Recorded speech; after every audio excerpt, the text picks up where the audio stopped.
नमस्कार बच्चों, स्वागत है आपका हमारे YouTube चैनल में। तो आज के इस वीडियो में हम पढ़ेंगे दूसरी इकाई का पार्ट 9, वह देश कौन सा है, जिसको लिखा है राम नरेश त्रिपाठी जी ने। तो ये जो कविता है इसमें भारत की महिमा और उसकी सुंदरता को बताया गया है। ठीक है, तो चलिए हम इस कविता को पढ़ते हैं और समझते हैं। तो देखिए यहाँ पर क्या लिखा है। मनमोहिनी प्रकृति की जो गोद में बसा है, सुख स्वर्ग सा जहाँ है, वह देश कौन सा है। जिसके चरण निरंतर रत्नेश धो रहा है, जिसका मुकुट हिमालय, वह देश कौन सा है। नदियाँ जहाँ सुधा की धारा बहा रही हैं, सींचा हुआ सलोना, वह देश कौन सा है। जिसके बड़े रसीले फल कंद नाज मेवे सब अंग में सजे हैं, वह देश कौन सा है। जिसमें सुगंध वाले सुंदर प्रसून प्यारे दिन रात हंस रहे हैं, वह देश कौन सा है। तो सबसे पहले बच्चों मैं आपको ये बता दूं, ये जो कविता है ये कब लिखी गई थी। आज़ादी से पहले लिखी गई थी। ठीक है, जब हम गुलाम थे तब ये कविता लिखी गई थी। देखिए, जब हम गुलाम हो गए थे तो सबके बीच में ऐसा हीन भावना आ गई थी, मतलब उनको ऐसा लगता था कि हम कुछ नहीं कर सकते, अंग्रेज हमारे ऊपर शासन करते थे। तो उस टाइम पे ये जो कवि थे ना, ये लोगों के बीच में फिर से उनका मनोबल क्या करना चाहते थे, बढ़ाना चाहते थे, इसलिए उन्होंने ये कविता लिखी। ठीक है, तो देखिए इस कविता में सबसे पहला क्या लिखा है यहाँ पर कि मनमोहिनी। मनमोहिनी मतलब क्या होता है, मन को मोह लेने वाला। ठीक है, तो मनमोहिनी प्रकृति की जो गोद में बसा है, सुख स्वर्ग सा जहाँ है, वह देश कौन सा है। मतलब वह देश कौन सा है जो मनमोहिनी प्रकृति की गोद में बसा है और वहां पर सुख कैसा है, स्वर्ग जैसा है। ठीक है, फिर आगे क्या है।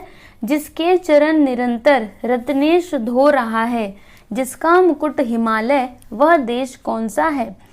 फिर यहाँ पे कवि क्या कहते हैं कि जिसके चरण निरंतर, अभी जो हमारा भारत है, ठीक है, उसमें सबसे ऊपर क्या आता है, भारत कुछ ऐसा रहता है ना, इसमें सबसे ऊपर क्या रहता है, यहाँ पे जम्मू और कश्मीर रहता है, और फिर जब आप नीचे आते हो तो यहाँ पे कन्याकुमारी रहता है। ठीक है, तो एक तरह से आप देखो तो ये भारत का सिर हो जाएगा, है ना, और ये हो जाएगा चरण, पैर। ठीक है, तो यहाँ पर कवि क्या बोल रहे हैं कि जिसके चरण निरंतर रत्नेश धो रहा है, मतलब जो जैसे हमारा भारत है तो उसका चरण क्या है, कन्याकुमारी, और इसके पास में क्या है, समुद्र है ना। रत्नेश मतलब क्या होता है, समुद्र होता है। तो यहाँ पे कवि क्या बोल रहे हैं कि जिसके चरण निरंतर कौन धो रहा है, समुद्र, मतलब रत्नेश धो रहा है, और जिसका मुकुट हिमालय, वह देश कौन सा है। और जिसका मुकुट कहाँ पर लगाया जाता है, सिर पर लगाया जाता है, और जम्मू कश्मीर के पास में ही क्या है, हिमालय है ना। तो यहाँ पे कवि क्या कहते हैं कि जिसका मुकुट हिमालय, वह देश कौन सा है। ठीक है, और फिर यहाँ पर आगे क्या कहते हैं, नदियाँ जहाँ सुधा की धारा बहा रही हैं।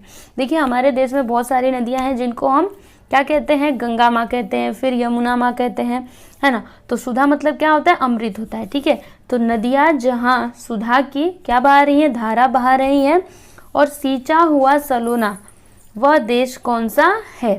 फिर जिसके बड़े रसीले फल कंद नाज मेवे सब अंग में सजे हैं, वह देश कौन सा है। फिर यहाँ पर कवि क्या कह रहे हैं कि जिसके बड़े रसीले फल कंद नाज मेवे। देखिए जो हमारा भारत देश है, यहाँ पर रसीले फल होते हैं, कंद होते हैं, नाज मतलब क्या होता है, अनाज। ठीक है, मेवे ये सभी होते हैं। ठीक है, तो ये सभी क्या है, सब अंग में सजे हैं, क्योंकि ये सभी भारत में होते हैं।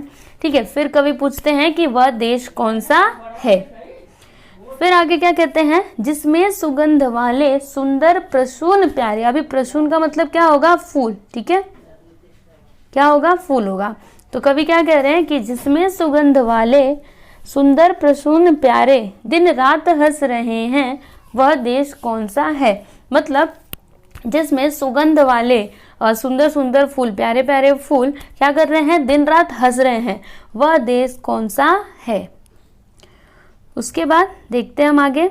देखिए यहाँ पर आगे क्या दिया है, मैदान गिरी वनों में हरियालियां लहरती, आनंद में जहाँ है वह देश कौन सा है, जिसके अनंत धन से धरती भरी पड़ी है, संसार का शिरोमणि वह देश कौन सा है, सबसे प्रथम जगत में जो सभ्य था रहेगा, जन जन का दुलारा वह देश कौन सा है, नवक्रांति के पुजारी सेवक सपूत जिसके, भारत सिवाय दूजा वह देश कौन सा है। फिर देखिए यहाँ पर कवि क्या कहते हैं कि मैदान गिरी वनों में हरियालियां लहरती। अभी मैदान का मतलब क्या हुआ, जो प्लेन होता है ना वो मैदान हो गया, गिरी मतलब जो पहाड़ है, ठीक है, वन मतलब तो आपको पता ही है फॉरेस्ट। तो मैदान गिरी वनों में हरियालियां लहरती, है ना, मैदान हो, गिरी हो या फिर वन हो, उसमें हरे हरे पेड़ उगे होते हैं, फिर हरी हरी घास होती है, ठीक है। तो यहाँ पे कवि क्या कहते हैं कि मैदान गिरी वनों में हरियालियां लहरती, आनंद में जहाँ है वह देश कौन सा है, और जो आनंद में जहाँ है मतलब हर तरफ क्या है, खुशियाँ ही खुशियाँ हैं, वह देश कौन सा है। फिर यहाँ पर आगे क्या कहते हैं, जिसके अनंत धन से धरती भरी पड़ी है। फिर यहाँ पे कवि क्या बोल रहे हैं कि और जिसके अनंत, अनंत मतलब क्या होता है, कभी ना खत्म होने वाला, ठीक है। तो जिसके अनंत धन से क्या हुआ है, धरती पूरी भरी पड़ी है, तो वह संसार का शिरोमणि कौन सा देश है, ऐसा कवि फिर से क्वेश्चन पूछ रहे हैं, ठीक है। फिर आगे क्या बोलते हैं, सबसे प्रथम जगत में जो सभ्य था रहेगा, जन जन का दुलारा वह देश कौन सा है। फिर यहाँ पर कवि क्या बोल रहे हैं कि सबसे प्रथम जगत में जो सभ्य था, देखिए आप सभी को पता है कि सबसे पहले भारत में ही जो भी शिक्षा होती थी, जैसे पहले क्या होता था, आश्रम में पढ़ते थे, ठीक है। तो जो हमारा भारत था, ठीक है, तो पूरे जगत में अगर हम भारत की बात करें तो ये क्या था, सबसे पहले सभ्य था, ठीक है, और जो सभ्य था और रहेगा भी। तो सबसे प्रथम जगत में जो सभ्य था रहेगा, जन जन का दुलारा वह देश कौन सा है, ठीक है।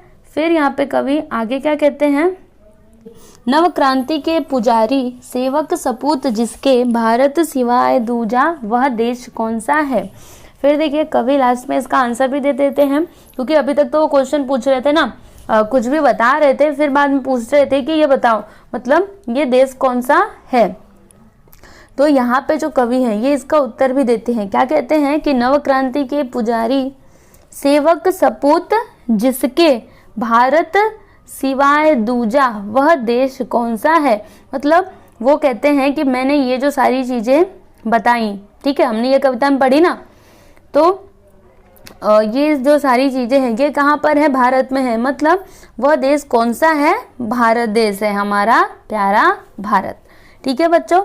तो देखिए यहाँ पर हमने ये कविता कंप्लीट की, आई होप कि आपको समझ में आ गया होगा, ठीक है। तो अब हम मिलेंगे अगले वीडियो में, तब तक के लिए नमस्कार।